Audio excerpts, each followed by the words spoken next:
नमस्कार दोस्तों। बहुत समय पहले की बात है।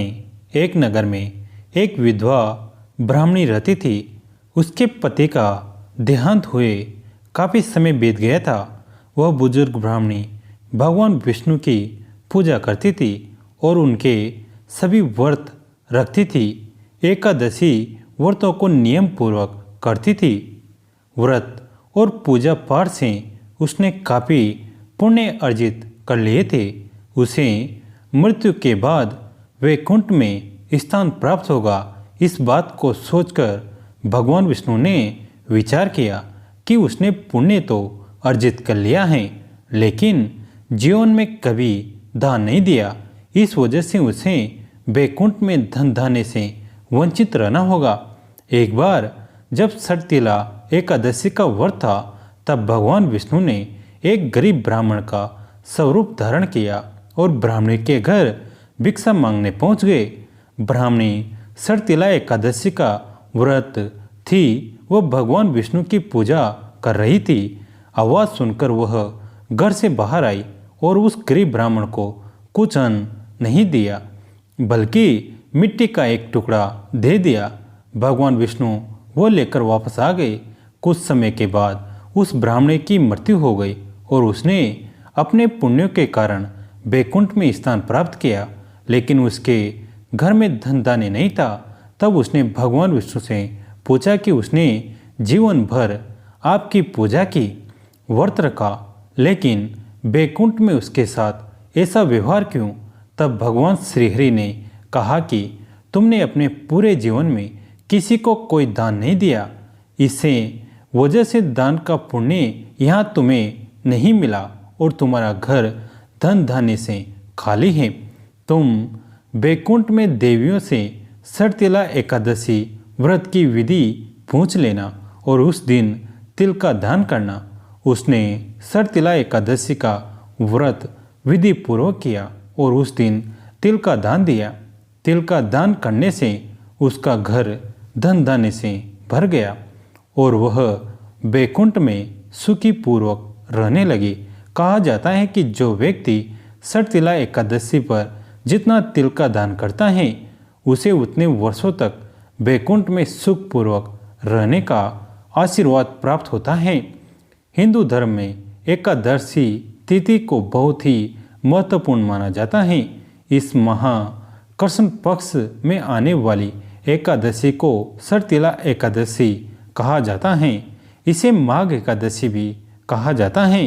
इस साल 18 जनवरी बुधवार को सटतिला एकादशी का व्रत रखा जाएगा।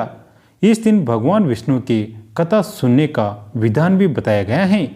इस एकादशी का व्रत करने से मानसिक और शारीरिक हर तरह के पापों से मुक्ति मिलती है। इसके अलावा जो कोई भी इंसान सटतिला एकादशी का व्रत करता है, उनके घर में सुख शांति का वास होता है और ऐसे इंसान को भौतिक सुखों की प्राप्ति होती है। इस साल एकादशी 18 जनवरी को है। पंचांग के मुताबिक सटतिला एकादशी की शुरुआत 17 जनवरी 2023 को शाम 6 बजे से और ये तिथि 18 जनवरी 2023 को शाम 4:03 तक संपन्न होगी। इसलिए ये व्रत 18 जनवरी को ही रखा जाएगा। इसका पारण 19 जनवरी 2023 को सुबह 7:15 से 9:29 तक रहेगा। 6 तरीकों से किया जाता है तिल का इस्तेमाल।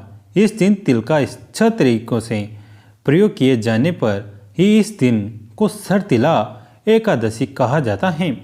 जैसे तिल से स्नान करना, इसका उपटन लगाना, तिल से हवन और तर्पण करना, भोग में तिल का इस्तेमाल करना और तिल दान करना। सटतिला एकादशी के दिन दान करना बहुत ही शुभ माना जाता है। दान करने से भगवान विष्णु की कृपा होती है। भगवान विष्णु को पीला रंग बहुत पसंद है, इसलिए इस दिन भगवान विष्णु को पीले रंग का फूल चढ़ाना चाहिए। उन्हें पीले रंग के ही कपड़े अर्पित करें और पीली मिठाई का भोग लगाएं। पूजा के बाद इन चीज़ों को किसी ब्राह्मण या किसी जरूरतमंद को दान कर दे। जाने पूजा की विधि महत्व। सटतिला एकादशी के दिन सुबह स्नान करने के बाद भगवान विष्णु की पूजा करें और उन्हें पुष्प धूप अर्पित कर व्रत का संकल्प ले। इस दिन भगवान विष्णु की पूजा करनी चाहिए। अगले दिन द्वादशी पर सुबह उठकर स्नान करें और भगवान विष्णु को भोग लगाए। इसके बाद पंडितों को भोजन कराएं और पारण करें। धर्मशास्त्रों के अनुसार सरतिला एकादशी व्रत रखने से व्यक्ति को धन और सुख समृद्धि की प्राप्ति होती है। इस दिन पुष्य नक्षत्र में गोबर, कपास, तिल मिलाकर उपले बनाएं और इसे 108 बार हवन करें। एकादशी के दिन उपवास और हवन करें। रात्रि जागरण पर भगवान का भजन और ध्यान करें। एकादशी के दिन भगवान विष्णु को मिठाई, नारियल और सुपारी सहित अर्घ्य देकर स्तुति करें। अगले दिन धूप दीप नैवेद्य से भगवान विष्णु की पूजा कर खिचड़ी का भोग लगाना चाहिए। दोस्तों, कैसी लगी आज की कहानी कमेंट करके ज़रूर बताइए। वीडियो को लाइक करें, चैनल को सब्सक्राइब करें, घंटी के बटन को दबाकर ऑल पर क्लिक करें। दोस्तों, इस कहानी को अपने दोस्तों के साथ, फैमिली के साथ शेयर जरूर करें।